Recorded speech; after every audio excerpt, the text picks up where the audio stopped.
Panoorin ang susunod na bahagi ng Batang Kuyapo. Huwag kalimutang mag-subscribe sa series Explain PH, i-turn on ang bell notification at manatiling nakaantabay para sa aming mga susunod na video. Matatag ang paninindigan ni Tanggol. Wala nang balikan. Bawat mahabang katahimikan, bawat gabing walang tulog, naaalala niya ang mga sandaling ninakaw ng mga hero. Ang upuang nararapat sa kanya, ang dangal na dapat niyang ipagtanggol. Sa bawat alaala, nag-aalab ang apoy sa kanyang dibdib. Apoy na hindi na mapapatay. Alam niyang hindi lamang ito laban para sa kapangyarihan.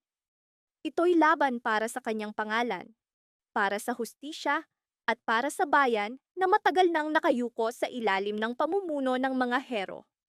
Bawat hakbang ay may kasamang panganib, ngunit ang katahimikan ang mas malaking kasalanan. Kaya't humarap si Tanggol ng lantaran. Bago ang lahat, hinarap siya ni Komisyoner Medina. Sa isang pribadong pag-uusap, walang palabas, walang sigawan, ngunit mabigat ang bawat salita. Sinabi ni Medina, hindi ka nag-iisa. Marami ang lihim na sumusuporta sa iyo. Nakita nila ang iyong tapang, katapatan, at pamumuno. At ang pinakamalaking katotohanan, sawa na ang bayan sa impluwensya ng mga hero. Ang kanilang pananampalataya ay lakas mo. Ngunit mag-ingat ka, hindi ito magiging madali. Tinipon ni Tanggol ang kanyang mga kasama. Isa-isa niyang kinausap. Sa kanilang mga mata ay may takot at pangamba, ngunit mas matibay ang determinasyon. Kinabukasan, magkasama silang nagtungo sa munisipyo. Naroon si Ninong Mando, ang ninong ni Tanggol, matagal nang naglilingkod sa komunidad. Binabantayan ng gusali, nagtama ang kanilang mga mata. Sa katahimikan, nagkaunawaan sila. Diretsyong sinabi ni Tanggol, panahon na para paalisin ang mga gero. Panahon na para tapusin ang korupsyon. Nabigatan ng puso ni Mando sa mga salitang iyon. Bilang tagapagpatupad ng batas, alam niya ang panganib. Ngunit bilang ninong, alam niya ang puso ng kanyang inaanak. Sa huli, pinili niya ang tamang landas. Nagsimula ang sagupaan, water cannon, sigawan, kaguluhan. Ngunit hindi umatras si Tanggol. Matatag na tumindig si Mando laban sa tiwaling pulisya, pinakita niyang kasama siya ni Tanggol, kasama siya sa pagbabago. Sa wakas, nakapasok sila sa munisipyo. Isa-isang tinalo ni Tanggol ang mga sundalo ng hero. Dumating ang sandali. Nagharap sina Miguelito, Roberto, Rigor, Ramon, Tanggol, Jackie at Maritz. Bawat isa ay may dalang galit, may kanya-kanyang dahilan, ngunit lahat ay nakasentro sa digmaan para sa kapangyarihan. Nanginginig sina Jackie at Maritz, ngunit hindi umatras. Si Ramon, ama ni Tanggol, dama ang panganib, ngunit nanatiling nasa tabi ng anak. Naglakad si Tanggol mag-isa sa isang sulok ng gusali. Hindi niya alam na nagkukubli sina Roberto at Miguelito. Mula sa anino, sila'y sumalakay, suntok, sipa, bugbog, duguan, at hirap huminga si Tanggol. Lumaban siya, ngunit magkasamang umatake sina Roberto Rigor at Miguelito. Sa kabilang banda, hinabol ni Ramon si Rigor. Taon ng alitan ang sumabog. Ibinuhos ni Ramon ang lahat ng galit, at sa wakas, naibagsak niya si Rigor sa sahig. Nakahandusay si Rigor, tila walang malay. Sandali lamang ang ginhawa.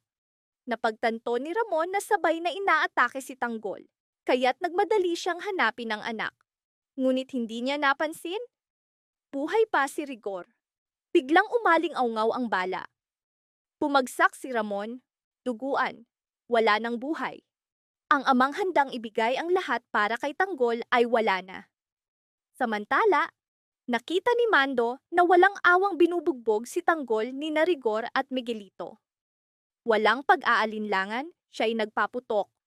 Umatras si Miguelito, tumakbo upang maghanap ng ibang sandata. Ngunit sa kaguluhan, nabaril din si Mando. Bumagsak siya, duguan, tahimik. Gumuho ang mundo ni Tanggol. Ang ninong na naniwala sa kanyang pangarap na tumindig sa kanyang tabi, wala na. Parehong nakahandusay sina Ramon at Mando. Lumuhod si Tanggol sa tabi nila. Ang araw na dapat simula ng pagbabago ay naging araw ng pagkawala ng dalawang haligi ng kanyang buhay. Sakit, galit, at determinasyon ang naghalo sa kanyang dibdib. Alam niyang mas marami pang dugo ang dadanak, mas marami pang laban ang darating. Ngunit malinaw ang isa, hindi na siya aatras kailanman. Nanumpa siya, tatapusin sina Roberto Rigor at Miguelito. Hindi na niya titiisin ang mga pakana at kawalang katarungan ng mga hero.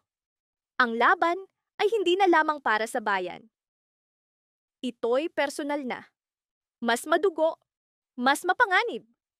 Sa loob ng City Hall, amoy pulbura, dugo, at takot ang hangin.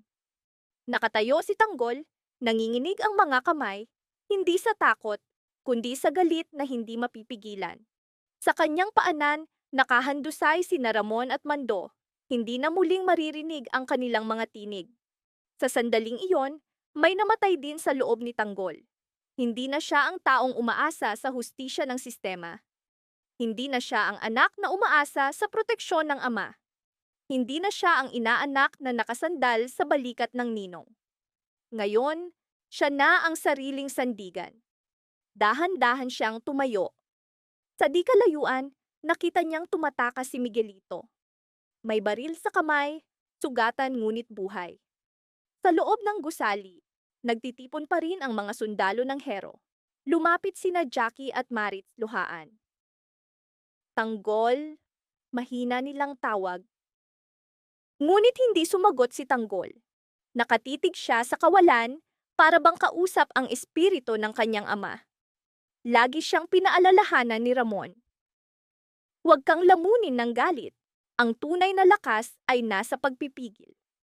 Ngunit ngayon, paano siya pipigil kung ang mismong dahilan ng pagpipigil ay wala na? Si Roberto Rigor ay kinaladkad ng kanyang mga tauhan. Buhay pa siya, mahina, ngunit humihinga. Nang marinig ito ni Tanggol, muling nag-alab ang apoy sa kanyang dibdib. Hindi pa tapos, wala pang hustisya. Samantala, dumating ang mga puwersa ng pulisya. Bumagsak ang kontrol ng mga hero. Pumasok ang laban sa bagong yugto. Mas madugo, mas mabigat, mas matindi. Sa tulong ni Commissioner Medina, unti-unting nasiguro ang munisipyo. Ngunit sa labas, kumalat ang balita. Patay na si Ramon, patay na si Mando, marami ang sugatan, ilan ang nawawala. Sa social media, 2 panig ang nabuo. May nagsasabing si Tanggol ang may sala sa kaguluhan. May nagsasabing ito ang simula ng paglaya. Sa isang sulok ng lungsod nakaupo si Doña Esperanza Hero, ang tunay na puwersang nagtutulak sa impluwensiya ng pamilya. Hindi siya sumigaw, hindi siya nagalit. Ngunit malamig ang kanyang mga mata. Kung gusto ni Tanggol ng digmaan, pulong niya, digmaan ang ibibigay ko. Sa ospital, binabantayan ng armadong tauhan si Roberto Rigor. Nang bumalik ang kanyang malay, ang unang pangalan na binanggit niya ay si Tanggol. Dapat matapos si Tanggol. Sa ibang lugar, nagtatago si Miguelito, kumukulo sa galit. Naniniwala siyang hindi nila sinimulan ang digmaan, kundi napilitang lumaban. Ang lungsod mismo ay naging larangan ng digmaan. Kinabukasan, sa libing ni Ramon at Mando, nagtipon ang mga tao. Hindi ito tahimik na pagluluksa, kundi isang deklarasyon.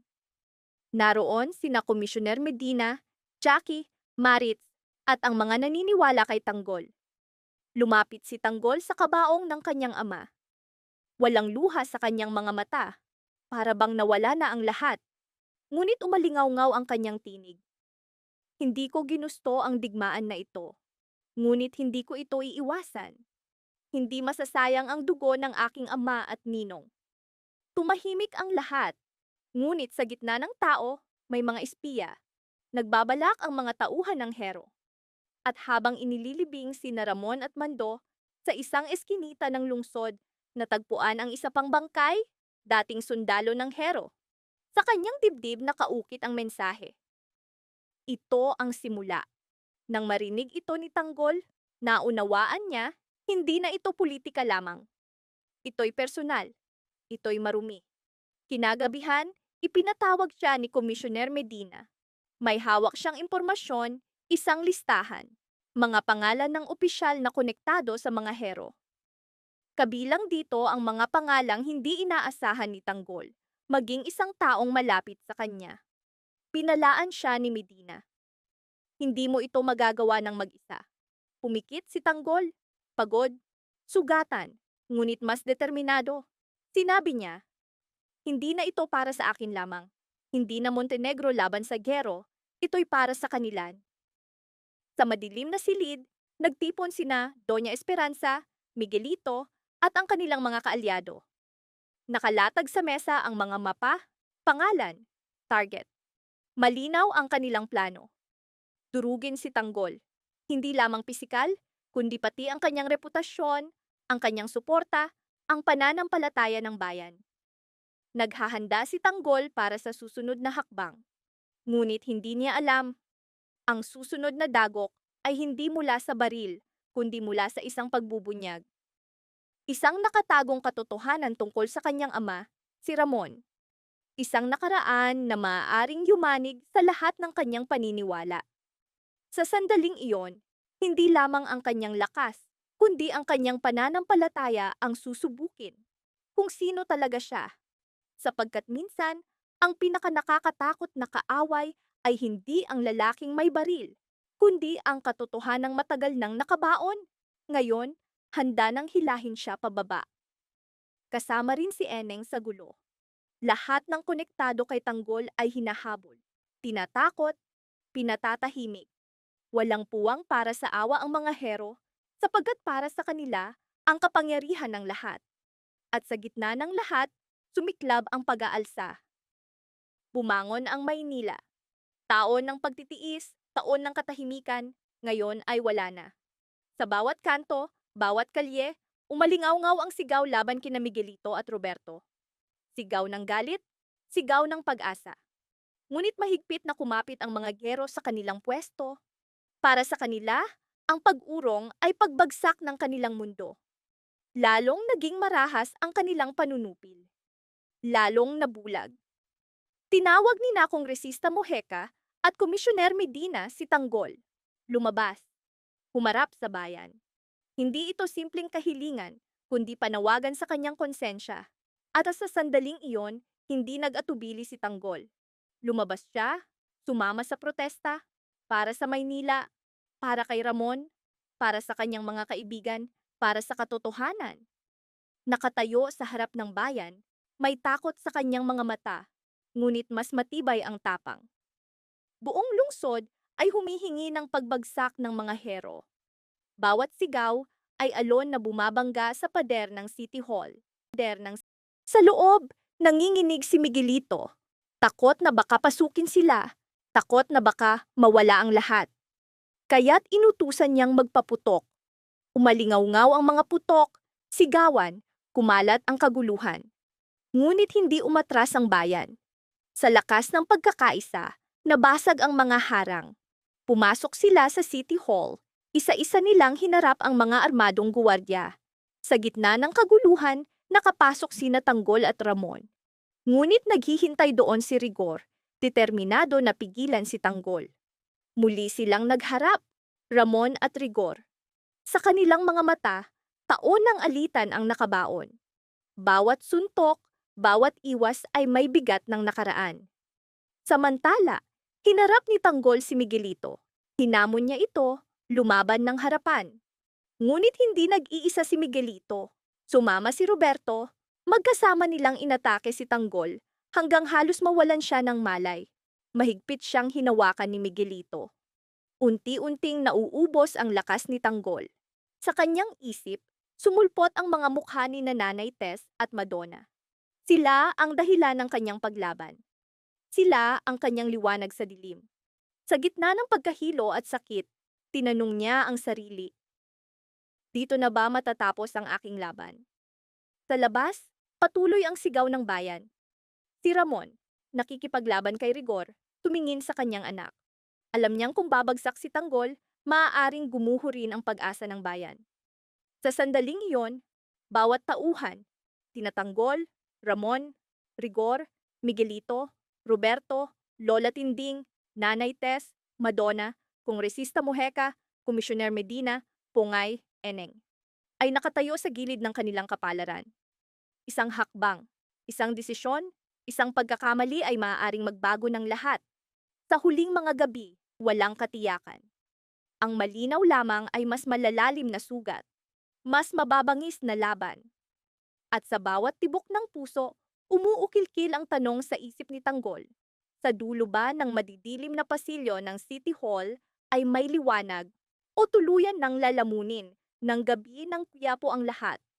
Sa madilim na liwanag ng City Hall, duguan at hingal, nakahandusay si Tanggol sa sahig.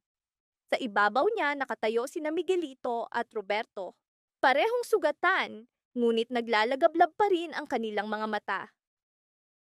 Para kay Miguelito, ito ang sandali ng paghihiganti. Para kay Roberto, ito ang huling pagkakataon upang ipagtanggol ang imperyong itinayo sa takot at pananakot. Dito na magtatapos ang alamat mo, bulong ni Miguelito habang mahigpit na hinahawakan ang kwelyo ni Tanggol. Ngunit biglang umalingaw-ngaw ang malakas na tunog sa pasilyo. Si Ramon, sa gitna ng mabangis na laban kay Rigor, nakawala siya.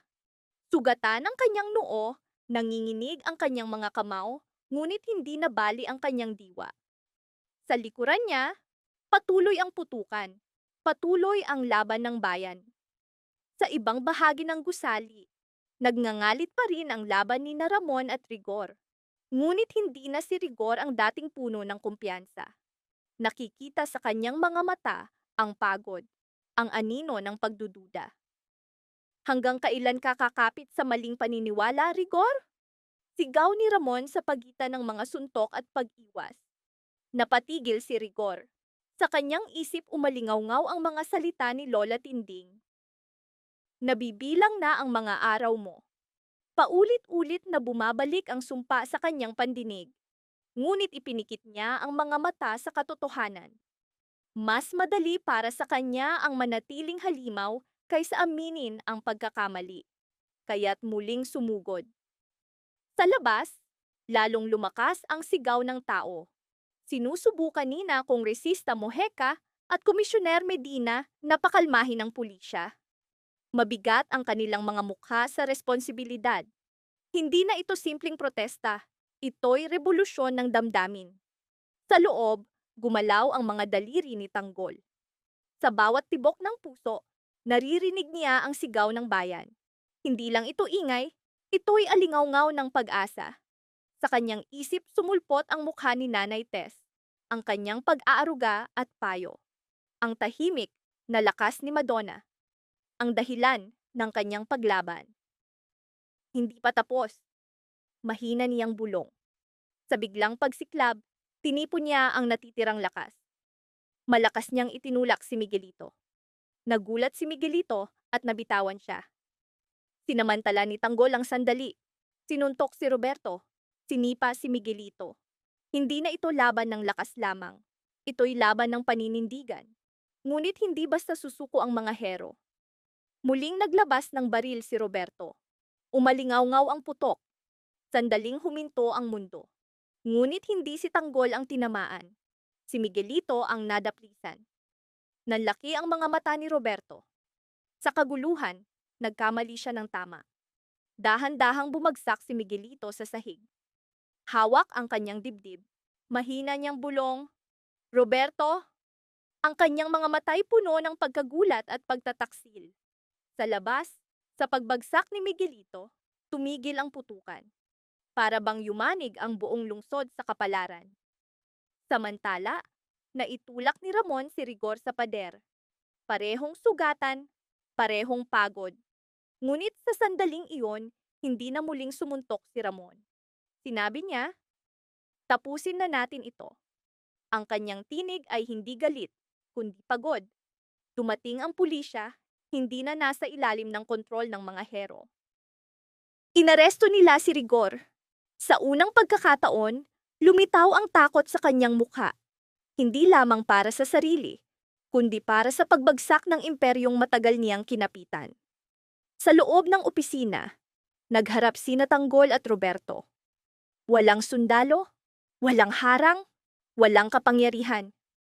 Dalawang lalaki lamang, mga kamay duguan, mga pusong mabigat. Sumuko ka na? Tanong ni Tanggol, pagod ngunit matatag. Tumingin si Roberto sa bangkay ni Miguelito. Sa labas, umalingaw-ngaw ang sigaw ng bayan, ngunit ngayon may halong pag-asa. Dahan-dahan niyang ibinaba ang baril. Huminto ang oras. Lumabas sina Tanggol at Ramon mula sa City Hall, buhay, sugatan, ngunit nakatayo. Sumabog ang tuwa ng tao. Luha, yakapan, pangako ng bagong simula. Kumalat ang balita. Pinalaya na si Lola Tinding. Si Nanay Tess at Madonna, luhaan sa tuwa nang makita ang ulat. Ligtas sina Pongay at Eneng, bagaman sugatan ng takot. At sa puso ng Maynila, nakatayo si Tanggol, hindi bilang alamat, kundi bilang tao. Isang taong nagkamali, dumugo, bumagsak, ngunit muling bumangon. Sa pagtatapos ng gabi, malinaw ang isang katotohanan, ang kapangyarihang itinayo sa takot ay bumabagsak, ngunit ang laban na itinayo sa pagmamahal ay nananatili. At sa pagsikat ng araw sa langit ng Quiapo, nagsimula ang bagong kabanata. Hindi na ito kwento ng paghihiganti. Ito'y kwento ng pagpili. Sapagkat sa huli, ang tunay na tanong ay hindi kung sino ang pinakamalakas, kundi kung sino ang marunong gumamit ng lakas upang baguhin ang sarili. Huwag kalimutang mag-subscribe sa Explain PH series para sa susunod na Batang Quiapo video. Salamat sa panunood!